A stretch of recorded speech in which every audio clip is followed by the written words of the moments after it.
Okay,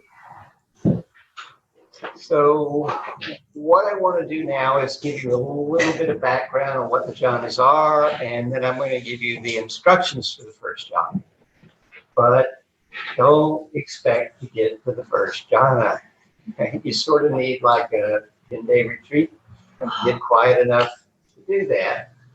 But at least you'll have some idea of what's required, where you're aiming at, and so forth. So the jhanas are 8 altered states of consciousness that are brought on by concentration, and each yield even more concentration. This enables you to step your way to deeper and deeper levels of concentration. In other words, you're in the first one, which gives you enough concentration to get to the second one, which gives you enough concentration to get to the third one, etc. Now, concentration is the usual translation of the Pali word samadhi. However, it has this furrowed brow connotation to it. Perhaps a better translation would be indistractability, which I don't think is a real English word. Okay, but the ability to not become distracted. Right? You sit down to meditate. You might have noticed this in the last 45 minutes, right? Your mind just sort of went all over the place. Some of the distractions come from outside, a sound or something like that. Some come from your body, right? Your knee hurts or whatever. But probably most of them come from your mind, right? We have this thing called the default mode network. Neuroscience has determined that when we got nothing else to do, we start running this network. And it ties together multiple parts of the brain that have to do with the sense of self. So if we got nothing else to do, we apparently sit there thinking of ourselves. Right? And you might have heard Buddha said something about not self, right? And so part of the meditation thing is to stop running the default mode network. So every time you're distracted, basically, you just fell into running the default mode network. The number one antidote is mindfulness, right? Paying attention to what's happening in the here and now. When you're meditating, you are to pay attention to the breathing, or if you're doing the body scan, the body sensations, or if you're doing metta practice, the feeling of love, right? In doing that, you're not distracted. And what's necessary to enter the jhanas is to generate enough of this indistractability so that you actually can enter these altered states. So this level of indistractability that gives you access to the jhanas goes by the term access concentration. It's enough concentration or indistractability to give you access to the jhanas. We could define it as being totally with the object of meditation, such that if there are thoughts, they are wispy and in the background and not dragging you off to distraction. Right? So you sit down, and the first thing you do is you start planning a trip to Hawaii. The first thing I'm going to do is the beach. I'm going to, right? Okay. Distraction. You come back, and then you argue with your boss a little bit. That's distraction. You come back. This is a strategy. You sit down. I won't say it's impossible to force your mind to stay with the object, but it's not useful because your mind gets so tight. It's just not a useful thing to do. The strategy is to detect when you become distracted and come back. And just keep coming back.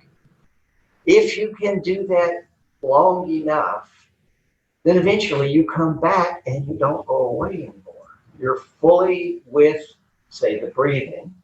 You know each in-breath, you know each out-breath, and the thoughts are more like, oh, this is good. This is what he was talking about, as opposed to Hawaii or your boss or something like that. And so the definition of access concentration is fully with the object of meditation. And if they're thoughts, they're not pulling you into distraction. Okay? Most people find that to get to access concentration on a regular basis, they need to go on a long retreat. Right? So most of the retreats I teach are 10 days or longer. You go on a retreat, you spend the first 4 days arguing with your boss and planning your trip to Hawaii and rearranging the contents of your refrigerator and all sorts of stuff. And then eventually it starts to settle in about day 4 for most people. Right? Some people get there faster, some people, it never happens. Right? But somewhere around day 4, things start to settle in and you start beginning to get to access concentration. Not every sit, but multiple times a day. There are some signs that can show up besides the not getting distracted that can indicate that you're getting to access concentration. One of the signs is a diffuse white light. Or you close your eyes right now and it's dark, right? And then you start meditating and maybe get some purple blobs, maybe laser light show. Right? These are signs you're sort of beginning to get distracted. But if you get the diffuse white light, like you're meditating, it seems like somebody's inching up the dimmer switch, or you're meditating and the sun came out, right? You get this sort of brightness there. That's a sign of good concentration. There's nothing you need to do with it. It's just a sign. I mean, when you came to San Francisco and you saw the signs at San Francisco city limits, you didn't have to get out of your car and get out. You just knew where you were. Same thing if you get the diffuse white light. Some people get the diffuse white light every time they get concentrated. Some people never get the diffuse white light, no matter how concentrated they get. And most people see it sometimes when they get concentrated, and sometimes they don't. So if you don't see it, it doesn't mean anything. If you do see it, yeah, it's a sign. You can come to San Francisco and there's no signs. They ain't entering San Francisco. Right? You can come to concentration and not get the diffuse white light. But if you see it, right, you've got some good indistractability going. If you're using the breath as your object of meditation, one of the signs there is that the breath changes.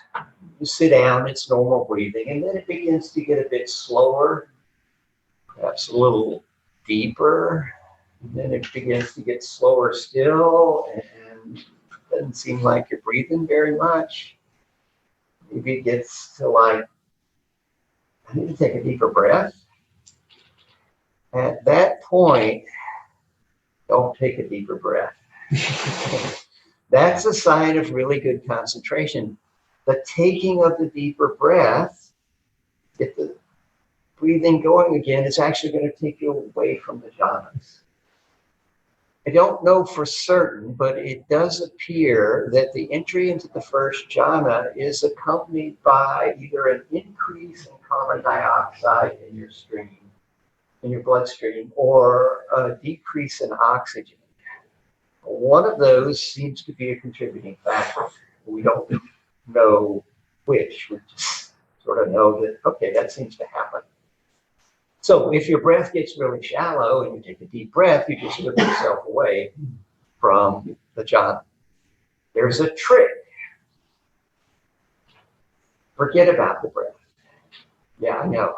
You sit down and you're working with your breathing, you're all distracted. Finally, you can stay with your breath. And then it gets shallow, and now you're told not to stay with your breath. Right? The trick is to switch your attention to a pleasant sensation. Now you might be wondering, what pleasant sensation? Well, if you can smile when you meditate, put a fake smile on your face when you start, by the time you get to access concentration, the smile will feel genuine. And you only got to shift your attention 1 inch if you're following your breath at the nostrils. Notice the Buddha statues, they all got a smile. It's not there just for artistic purposes.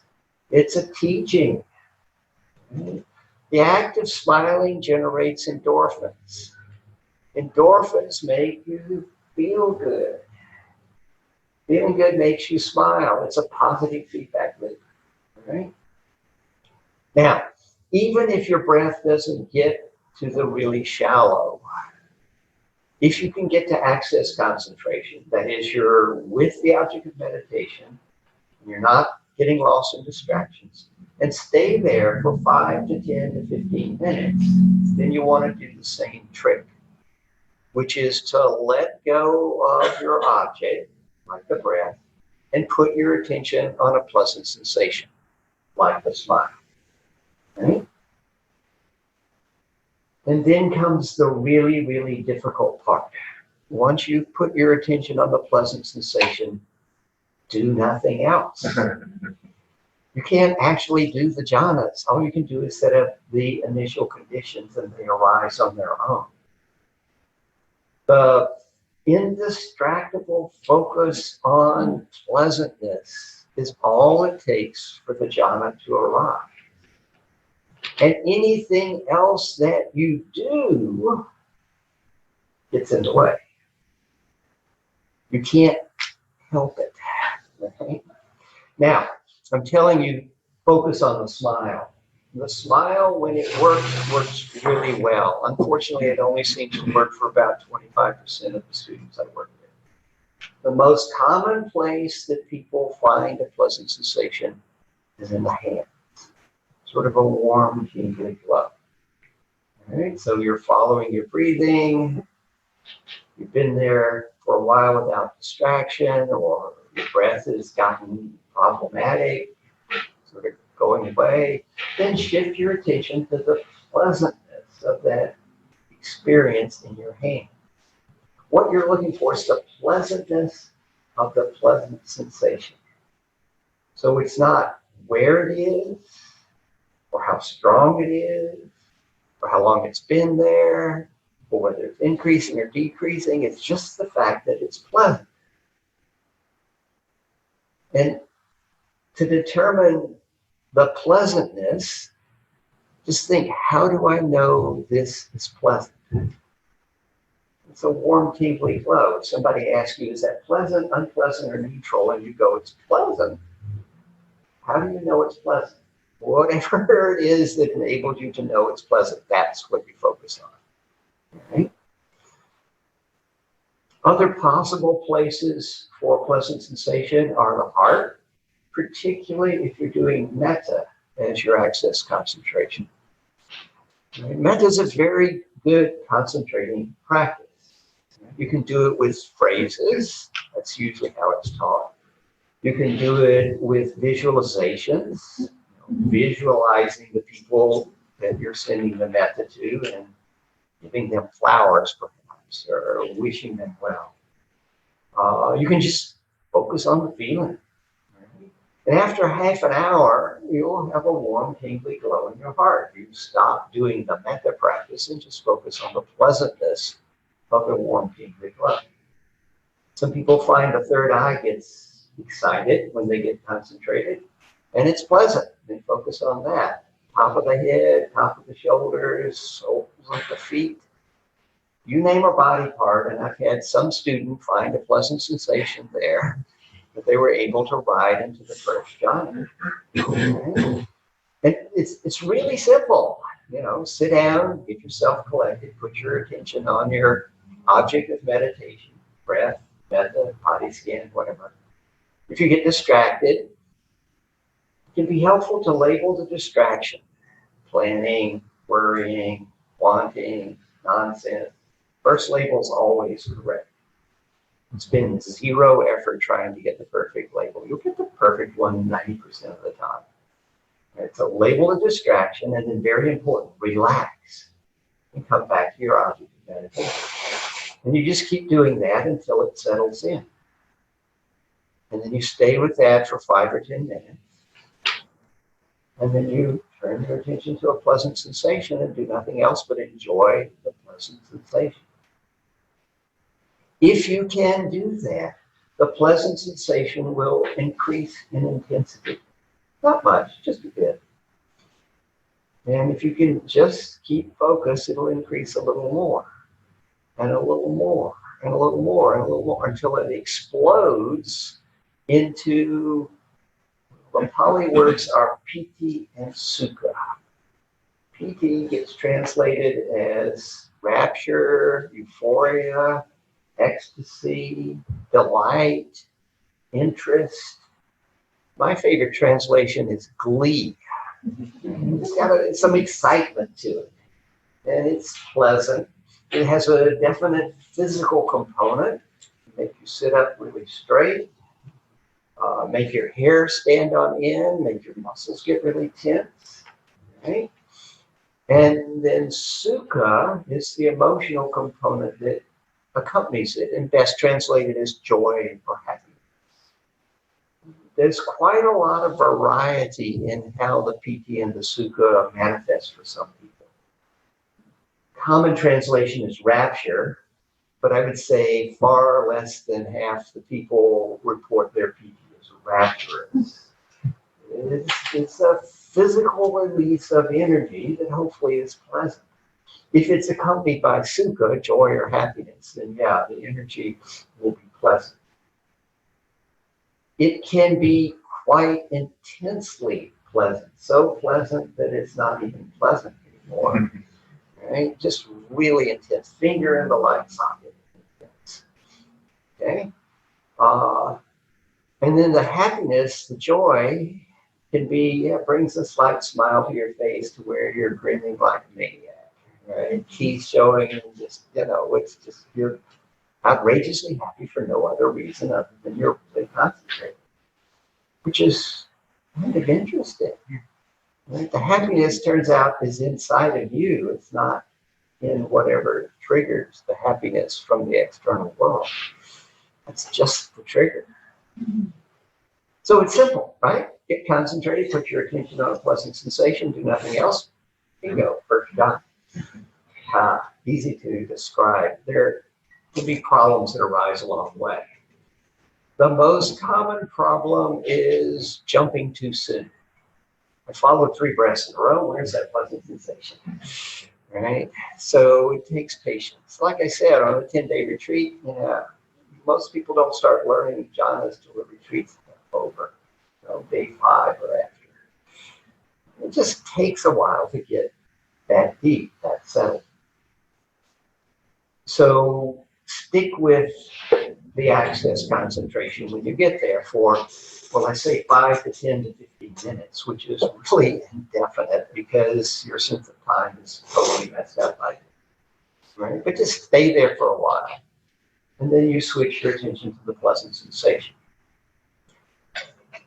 When you switch to the pleasant sensation, it might be that you go away or the sensation goes away.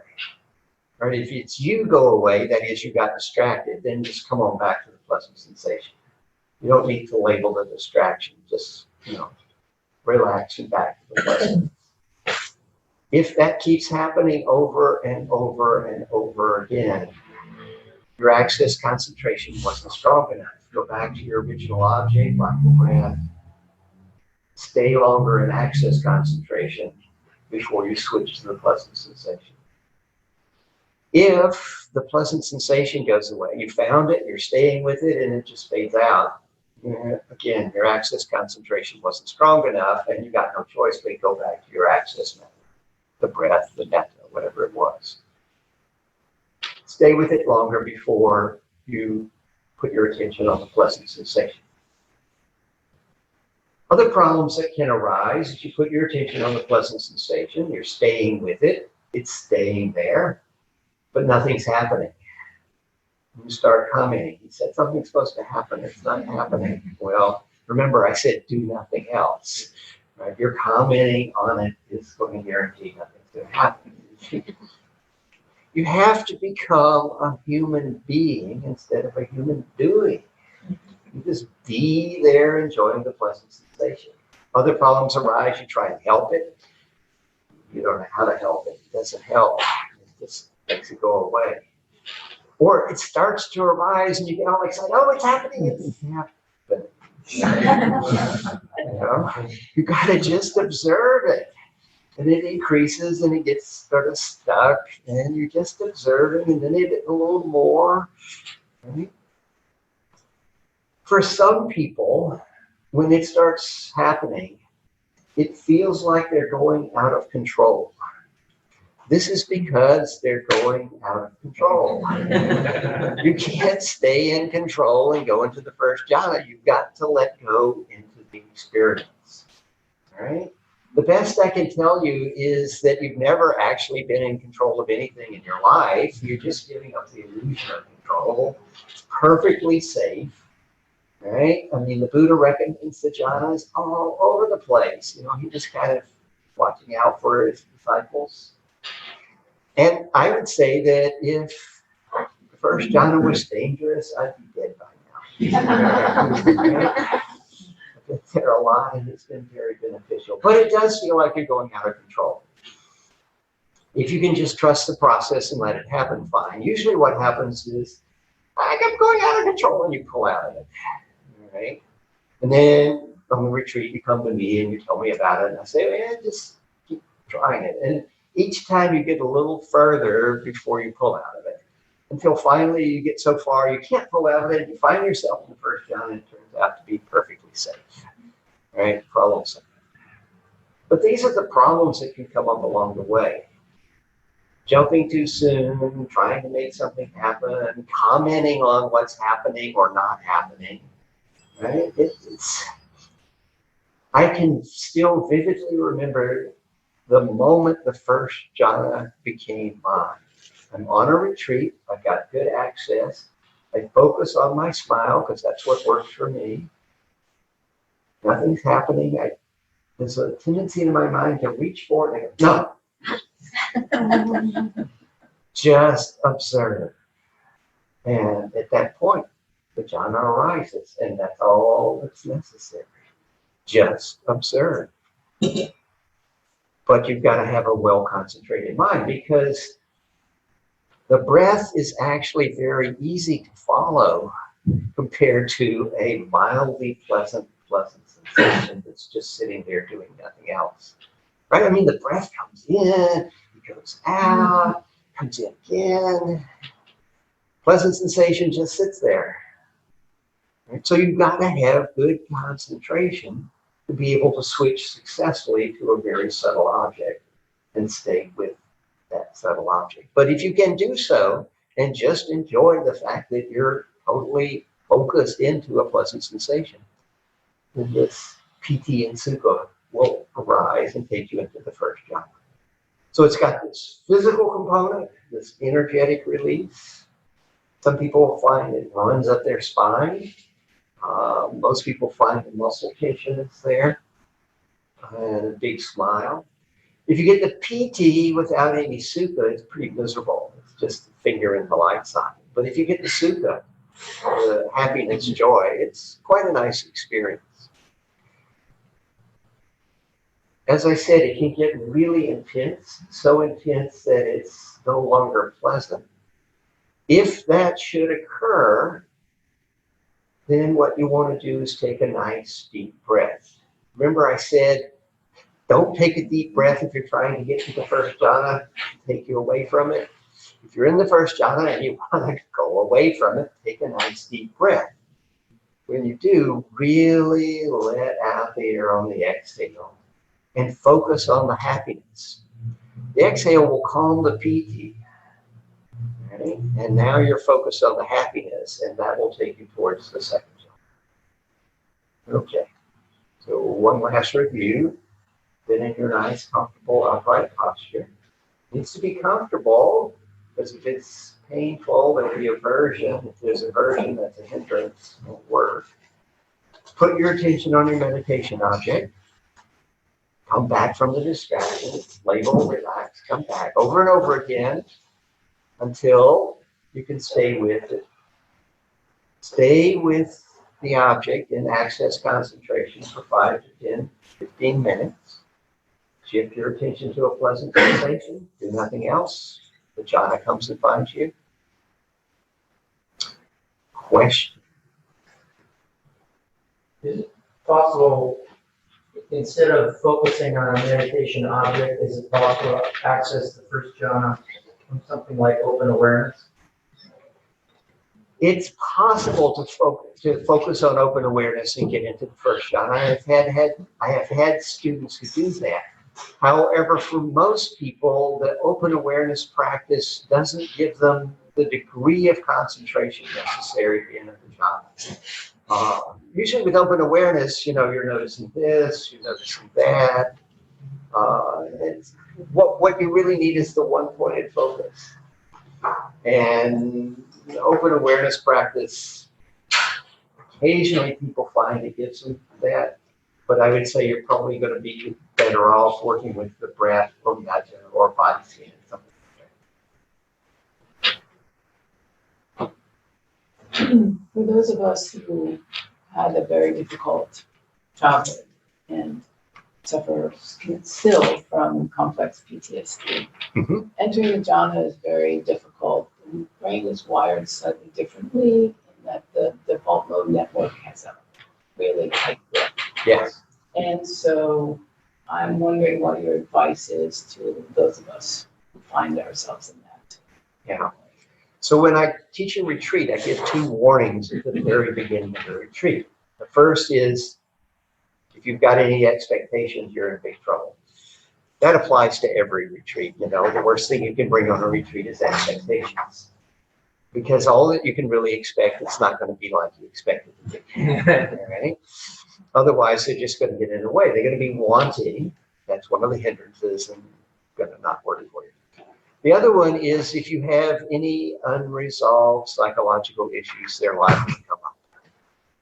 And working with concentration, stuff comes up. It is better that it comes up and you deal with it. I've been dealing with it for 50 years. Right. And for people that aren't traumatized such that they're dealing with PTSD for 50 years, then sometimes they can work through it. It comes up, they have an interview, we talk about it, they deal with it and keep going. For people that have chronic PTSD, jhana practice is probably not going to work simply because once you get quiet enough, stuff is going to start showing up. The best thing I can recommend for that is working with trauma therapists, somatic experiencing. I've been there, done that. Yeah, that seems to be the best thing. And then you can try and see what happens. The stuff will come up. The question is, are you able to set it aside enough to enter the jhana? There seems to be some correlation between dissociation, which is a major way of dealing with trauma, Yes. and entering into the jhana. Yeah. And that sort of association seems to be, at least for me, a part of the issue there. Yes. One of the ways of dealing with PTSD is to disassociate. And entering the jhanas is very similar to disassociating, but it's not the same thing because you are totally present with a very tiny amount of what's going on. Right. And part of what you're present with is not under your control. I mean, you've aimed at the pleasant sensation, but what the pleasant sensation does is not under your control. Whereas the dissociation, usually you find something you can cling to and just stay with it. So yeah, it's really difficult for people that are dealing with PTSD to get into the jhanas. It's not impossible. It's just a lot more difficult. When I started teaching, the biggest disappointment of all that I found was how many people had terrible childhoods. It was frightening. I'm a computer programmer, so it's like, I don't know how to fix those bugs, but that's the biggest failing of Western civilization. Well, except maybe for the climate disaster that's unfolding. Right? But from a psychological standpoint, yeah. It's really a shame. The Western civilization does not do a good job of breaking. I may have missed this because I wasn't here last night, but could you provide a little context about this practice and why we're doing it? Okay, so why bother with this? All right, so the Buddha's teachings could be divided into three major categories: sila, samadhi, panya.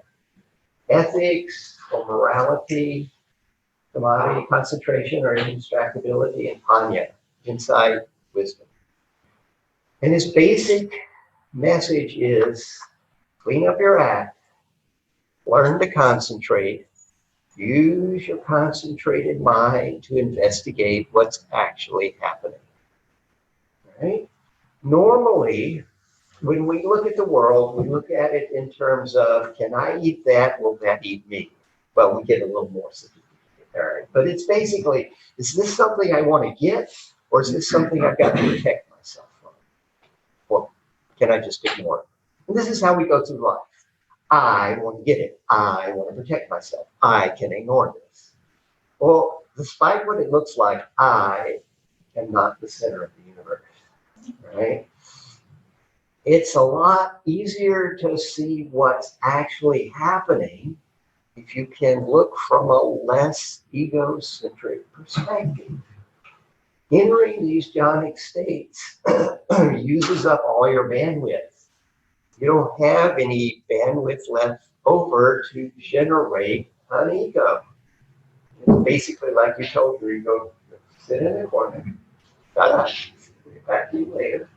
And now when you look at the world, when you start doing your insight practice, your vipassana, you're doing it from a less egocentric perspective with a mind that is very sharp and penetrating and less likely to become distracted. So basically the reason we're doing these things is because they enhance your insight practice. The first long retreat I did was a 1-week retreat followed by a 1-month retreat with my teacher, Ayakima.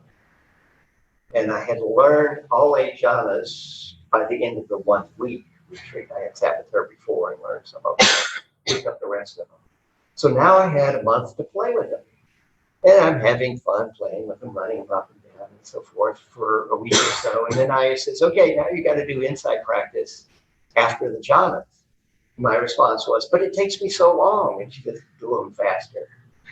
Now, Ayakima was not someone that you argued with. It was, yes, ma'am, I'll go try that. She was a German Jewish Theravada nun. She was your favorite Jewish grandmother, and she was as German as she could be. So I went off and I did the jhanas, and I started doing my insight practice, and I was completely blown away. In the 6 years practice before that, the amount of insight I'd gotten was equivalent to getting behind the wheel of a car and figuring out if you push this lever up, it blinks over here, and push it over down, it blinks over there. It wasn't a lot. By the end of that month, I had taken the car, backed it out, driven it around the block. You know, hadn't been on any freeways, but the amount of insight that I got in that month was literally life-changing. Doing the same practices I've been doing for 6 years. It's just that they're so enhanced that you have a concentrated. We'll get more of this later on. You mentioned a few times that jhana, getting into the jhana is a process and it takes a period of time, a fairly extended period of time. So I think about it in one context from a science nature perspective. There's a lot of things in nature, a lot of phenomena in nature that take a period of time. We have things like half-life, time constants. Right? So there's something inherent in there that takes a period of time. And in nature, when you understand that from a scientific perspective, you can kind of that's why it takes so long. Maybe there's other ways to get there faster. Mm-hmm. So I'm wondering, with the jhanas, it's the mind, probably a lot more complex, but is there any kind of scientific perspective on why it's taking that long? And are there ways to speed it up a bit? Yeah. Why it's taking that long is because we are the progeny of creatures that had to pay total attention to their environment in order to not get eaten. If you fixated on the berries and didn't see the saber-toothed tiger, you didn't reproduce. Right? So evolution has driven our minds to have the default mode network. It takes care of us, looks around, checks everything out all the time. So what we're trying to do actually goes against the stream of evolution here. Right? We're trying to find a safe place where we can completely ignore the saber-toothed tigers out there and get very focused. The shortcut is to go on a 10-day or longer retreat, right? Where you've got a lot of time to practice not getting distracted. The way to get to the jhanas is the same way you get to Carnegie Hall. Practice. Right? So what science has told us is that we have to overcome millions of years of programming, of checking everything out all the time, and feel safe enough that we can learn the skill of locking in enough to set in motion this positive feedback loop of pleasure.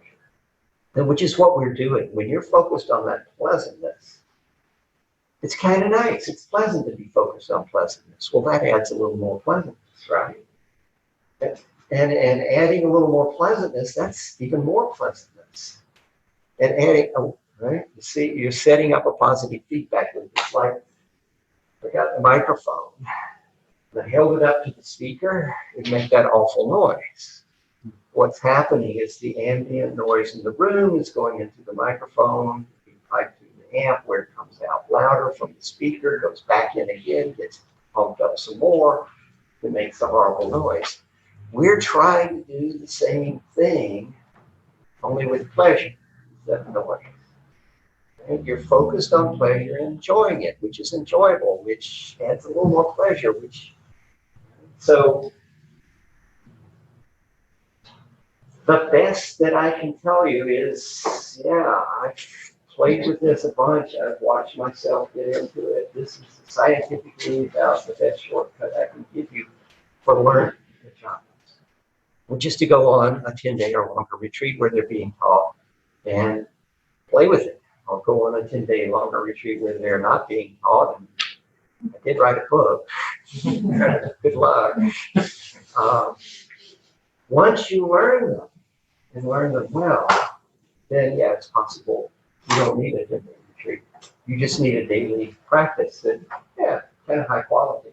So you stay in shape. You know, let's say you want to learn to run a marathon. You got to do a lot of work first, right? And then you run your marathon. You go, wow, I did that. And you go home and you sit on the couch and eat pretzels, watch TV, and then you try to run another marathon. It doesn't work. Then you got to stay in shape. Same thing when you learn jhanas. You got to stay in shape by having a reasonably good daily practice. And then the jhanas are fairly accessible. Maybe not every sit, but on a fairly regular basis. So, yeah, best I know, set up the optimal conditions, which is a long period of time where there's just not that many distractions, and play with the instructions until you figure out how to do it. Mark your way in. Okay, this is how I follow the breath. This is what the pleasant sensation feels like. This is what it's like to focus on it. This is how the jhanas arrive. Take that home with you and keep your daily practice. If we take the breath as an object, which part of the breath do we have to focus on? The inhale or exhale or the sensation on the upper? The best place to focus is where you feel the tactile sensation the strongest. And what you're focusing on is the tactile sensations at that location. Yeah, I find that it works best if you can focus on the breath at the nostrils, either just inside or on the area between the nose and the upper lip, wherever you feel it, okay? And you just put your attention there. Now, if you're used to following your breath at the belly, that will work. It doesn't work quite as well because it's a grosser movement. The difficulty of following the breath at the nostrils is that it's very subtle. But if you can succeed with the subtle, you've gotten more concentrated, which of course is what you're after in the first place. So wherever you feel the breath the most for the tactile sensations, put your attention there and pay attention to the sensation there. That answers the question. Yeah, both incoming and outgoing, touching beneath the nostrils. Right. Find a place where it's the strongest, and you're just always looking to notice what you can there. So you'll notice the in probably stronger than the out. Okay. And sometimes when it gets very subtle, you have trouble, say, picking up the out, but you still know the in. You just keep your attention at the same location, even if you're not noticing the out. Sometimes it gets so subtle that you can't actually pick up the tactile sensations, but you still know whether it's an in or an out. Keep your attention in the same place, even though you're not picking up the tactile sensations. As long as you know it's in or out, it'll still work. But by then, you're getting pretty concentrated. So then switch to a pleasant. Can you talk a little bit about when you're in that deep absorption state, where there's no feeling? Basically, there's a loss of sense and loss of sensation. And then moving that into insight, because there's almost like a numbness. And how to connect that to the insight if you're in that state where there's a sense of loss of feeling. Yeah. So especially coming out of jhana number 4, which we will talk about this afternoon, you can get to a place where things are just really quiet. The mind is still bright, but there's just really not much going on, right? And so then you want to switch to an insight practice. And there are lots of different insight practices. When you're in that state, the particular practice of choiceless awareness that's taught probably isn't a particularly useful practice because you're so quiet, nothing's going on. There are quite a number of insight practices. On my website, of course I have a website. It's my first name, last initial, leighb.com. I have a list of insight practices. So click on the Buddha and then look at the little menu that comes up for a list of insight practices. There are some that are more active. How many people here are familiar with the 5 daily recollections? Yeah. Okay, so not a well-known practice, but it's basically remembering that you're subject to old age, sickness, and death.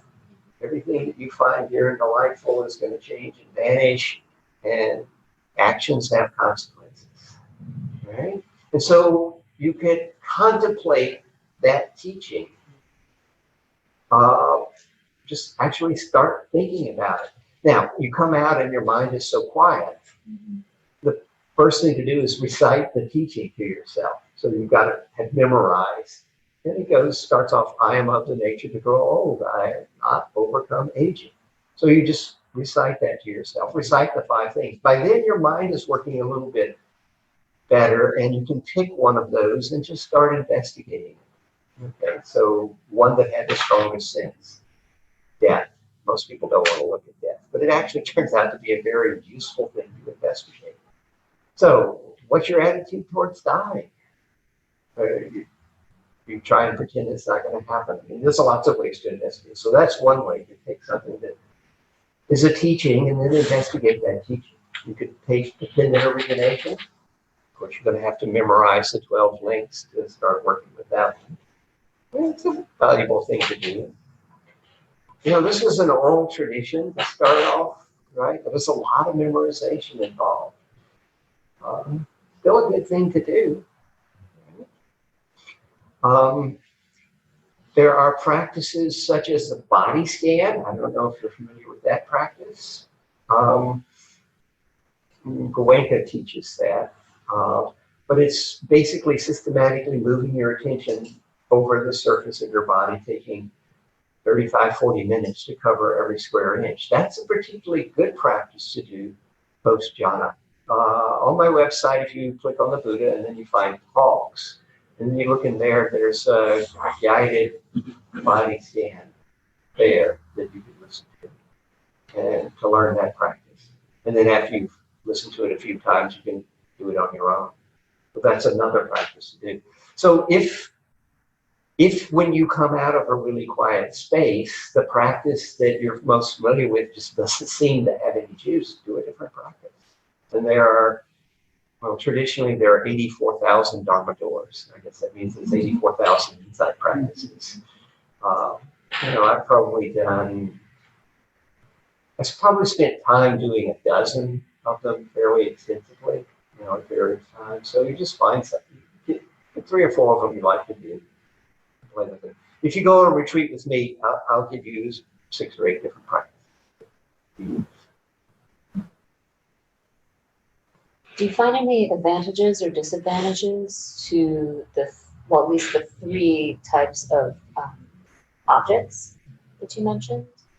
The breath, the metta. Yeah, do you find any, to be able to transfer to insight practice effectively? I guess I'm just kind of curious, we entered into equanimity jhana versus metta practice versus entering it more from a breath perspective. If you get the jhanas going really well, it matters not at all. What's this? It doesn't matter at all how you got there. You can get in this room, coming through that door, or this window, or the window in the back, right? Once you're in, it doesn't matter really how you got in. Right? So it doesn't really matter for entering the jhanas what the access method is. You get deep enough into the jhanas that the access method is completely forgotten, and how you got there no longer matters. So it doesn't really matter. Now, what I'm saying is different from what you will hear from other teachers. Okay? Yeah, because, I've heard differently. That's not yeah, the Visuddhimagga, which is a commentary written 800 or 900 years after the Buddha in a different culture, right? Didn't get everything exactly right, at least according to my reading of both the suttas and the Visuddhimagga. And some of what it says in there, I don't really agree with. Its description of the jhanas are somewhat different. They are, again, 8 altered states of consciousness, but they're far more concentrated. Probably quite useful, but not really particularly available to people who are leading a lay life. They're really practices for full-time meditators, monastics. And it turns out a very small subset of those as well. What I'm teaching is accessible to lay people. And what I find is if someone gets into the jhanas as I'm teaching them, hangs out there for a while, then they can come out, and if how they got there has no effect post for doing insight practice. In terms of experiencing and allowing oneself to have the pleasantness of the experience, I guess a bell goes off somewhere in me and saying, but don't get attached. Don't get attached. It's so puritanical and so, don't get attached to sensual sensations, even the Buddha. Right. So I that's one question. And then another quick one. I've experienced the heartbeat as the place to go and being told not to do that. Okay. Could you comment on that? So the heartbeat first. So a student came to me right before retreat and says, why can't you use your heartbeat as an object of meditation? I was like, I don't really know. I've certainly had a lot of people say, don't do that. So I started researching it. And what I came up with, all that I could find was that if you use your heartbeat as the object of meditation, either you start messing with your heartbeat and it gets weird and then freaks you out, or you don't start messing with it and it still gets weird and then freaks you out. So it doesn't seem to be a useful thing. Some of the people were warning against it because observing it will make it change and so forth. Other people warn against it because it changes all the time anyhow, and you never knew that, and now it starts to worry you. So it seems not to be a valuable thing because it's just a little too weird. One thing I heard about that was that a lot of Buddhist monks that did maybe have that ability could actually, that's how they could actually plan the moment of their death. And they could literally stop their heart from beating. Right. Because there were stories of that, when many 8 or 9 died all at once and they couldn't figure out how that happened. So maybe that's also, it's a dangerous tool. Right. It doesn't, it's, no one recommends it. It's Yeah. highly not recommended. So, okay, so your earlier question, which of course now I've forgotten. Oh, it's about the attachment to the sensual. Okay, so the Buddha talked about 4 levels of pleasure. There are sensual pleasures, right? And that's everything from sex to burritos to sunsets. Right? So pleasures coming through the senses. Right? The second level is the pleasure of the Brahma Vihara practice, metta, love, compassion, joy. Right? The third level is the pleasure of the jhanas. He said, these are a pleasure I will allow myself. Right? This occurs multiple times in the sutras. And then the fourth level is the pleasure of the fully awakened mind, full of light. Okay, so that's the 4 levels. He definitely warned against the sensual desire stuff. But it's more the warning about don't go pursuing that. You will have that. You will experience it. Right? But if you pursue that, you will never find ultimate satisfaction. I mean, think of the most delicious meal that you ever ate in your entire life. So now can you subsist on crappy food? No, of course not. You live in San Francisco, you eat really good food. Right? What are the perks? You know, no meal is ultimately satisfied. Right?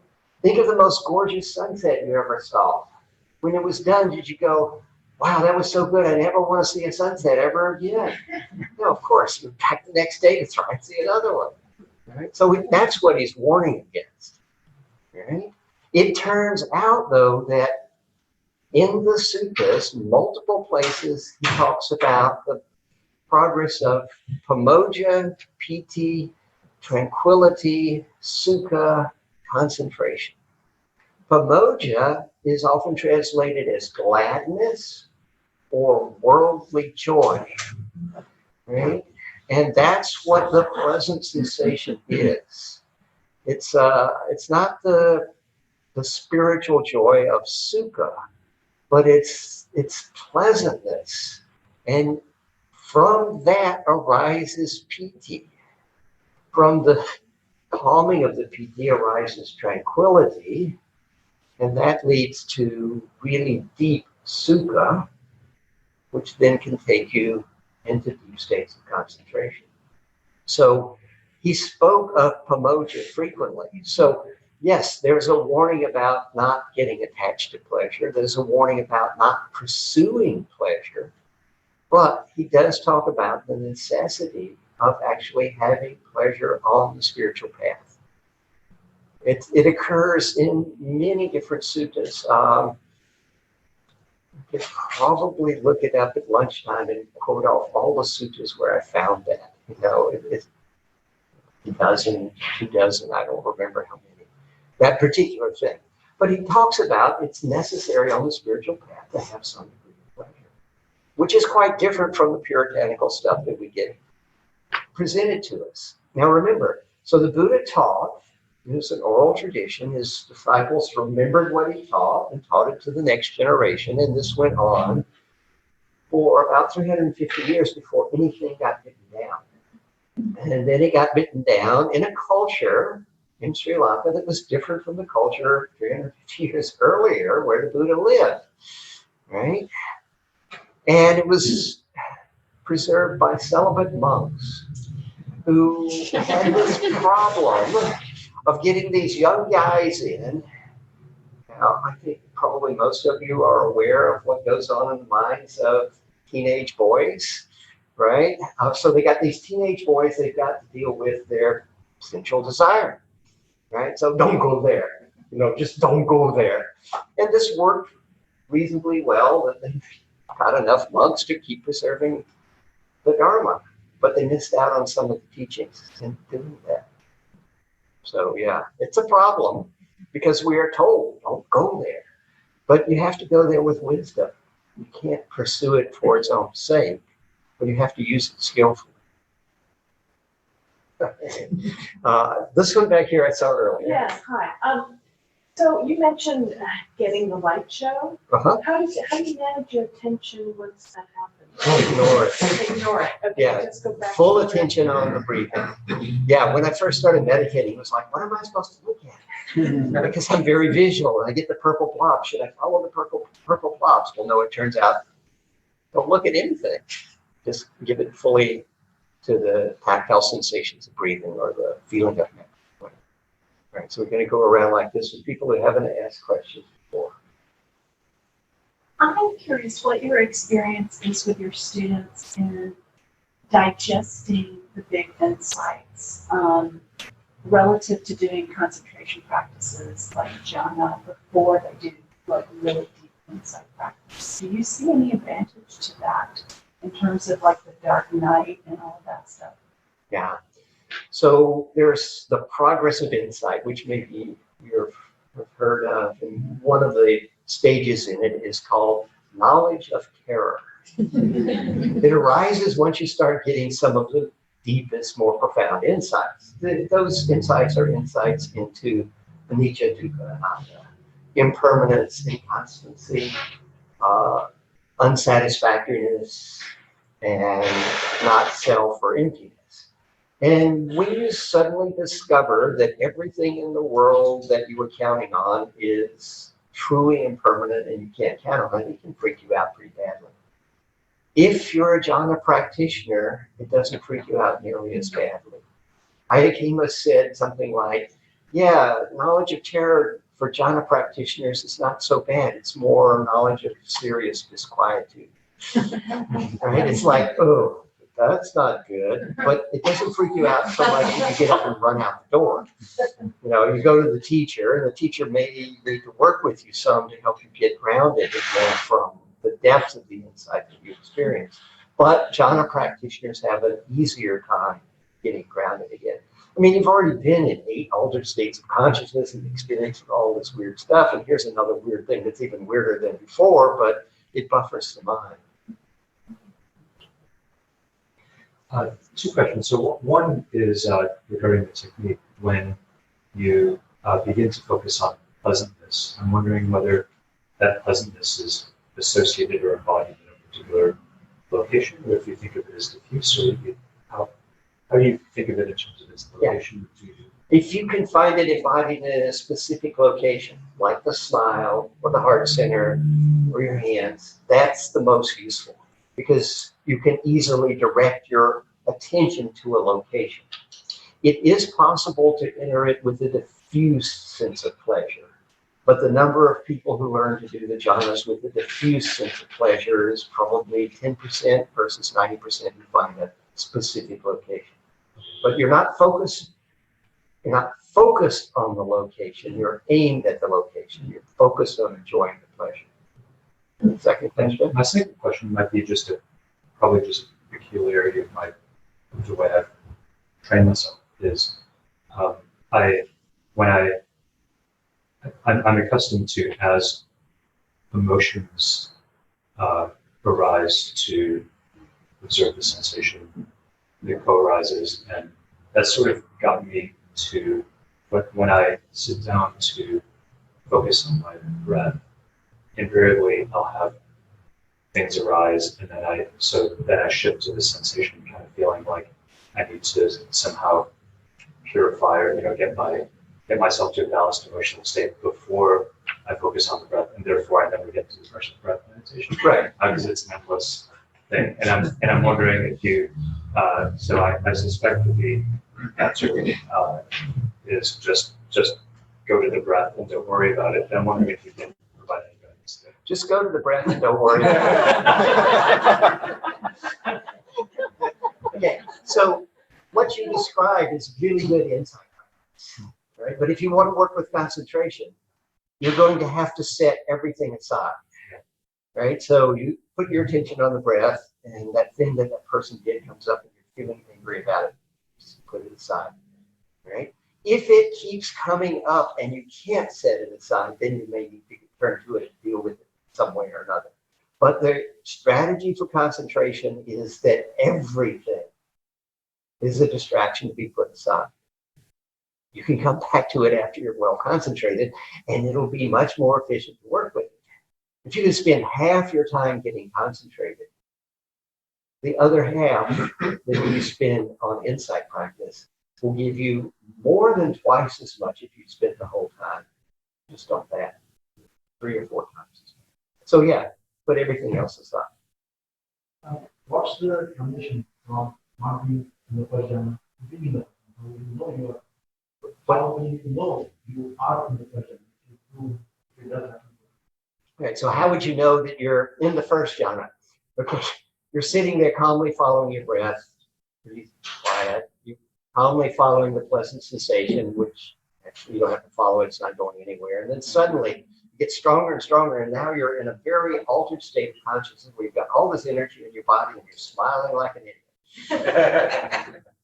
Something changed, right? So there are significant enough changes that, yeah, hopefully you're on a retreat and you have a teacher that knows what's going on, and you go talk to the teacher, and the teacher goes, yeah, or you're really close. You need to, so, but yeah, these are enough altered states that, yeah, you get the sense that you're really there. Yeah. Okay. Other people that haven't asked a question. Hello, thank you. Yeah. So, I know that in your teaching, oftentimes there's recommendations to move kind of up and down the ladder for that practice of control, right?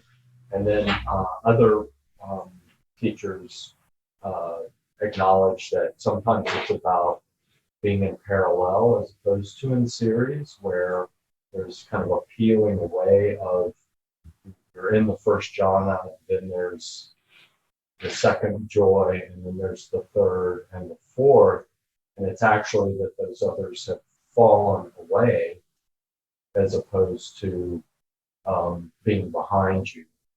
Yeah. Series versus parallel. Yeah, I would not use series versus parallel. I would use intentional versus unintentional.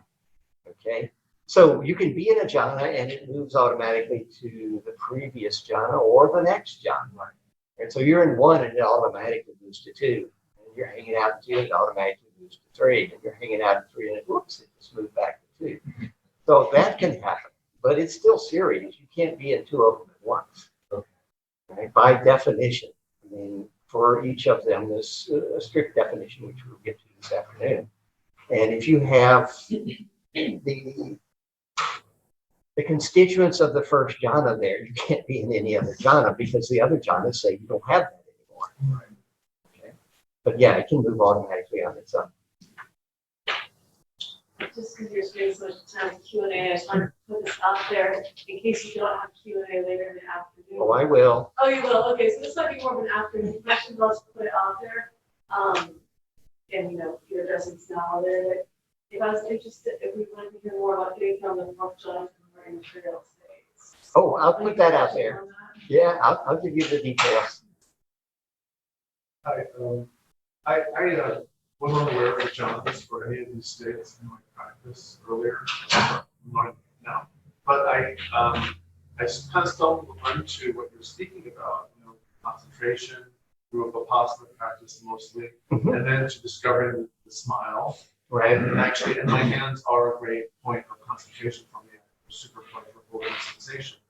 And in using those, I found myself losing consciousness, so to speak, not passing out, but actually I found myself coming to consciousness, not being aware of anything, and all of a sudden being where, and everything was actually black. Yeah. And so the Buddha talks about the fact that it's necessary to have energy and concentration in balance. Okay? Too much energy and not enough concentration, I think you're probably all aware of that, that's distraction. Right? too much concentration and not enough energy, and you can fall asleep, but you can also go into the state that you described where you're just sort of out of it, right? Sometimes this goes by the name sinking mind, right? You've got a lot of concentration, but you don't have the alertness there.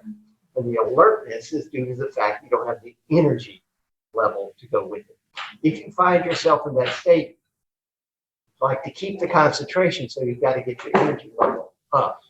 Staying in that state is totally useless because, well, you're just not there. You can't get any insight, and it's, yeah, the concentration's great, but it's not got the energy necessary.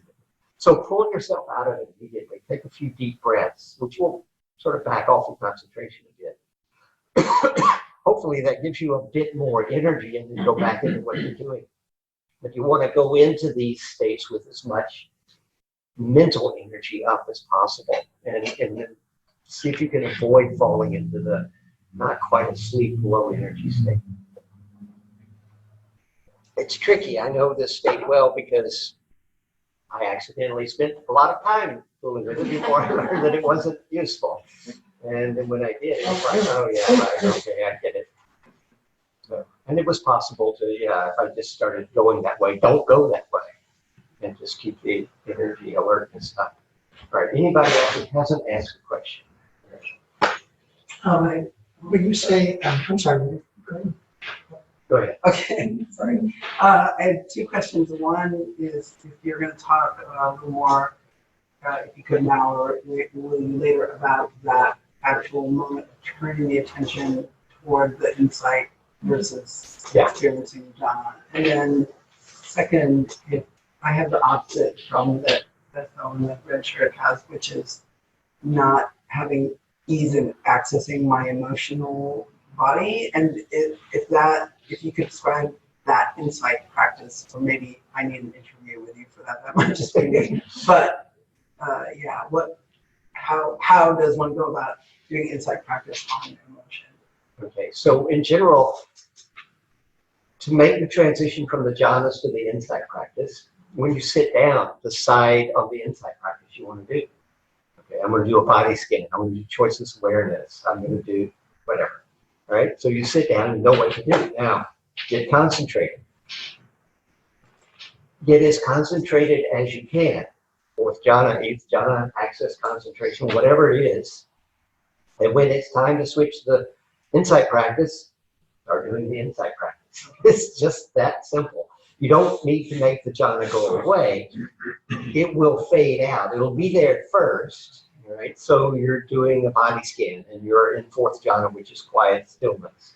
And you put your attention on the top of your head and you start scanning and you stay quiet and still, but you don't notice it anymore because you're just noticing the body sensations as you scan. The jhana fades away. No problem. The whole idea, sharpen your mind, now start wielding your sharp sword. And for examining your emotions, good to practice off the cushion. Right? The best, okay, so I grew up, not really in touch with my emotions. And I got some friends that didn't want to hear any of my intellectual stuff. Oh, he's into his argle bargle again, they would say to me. And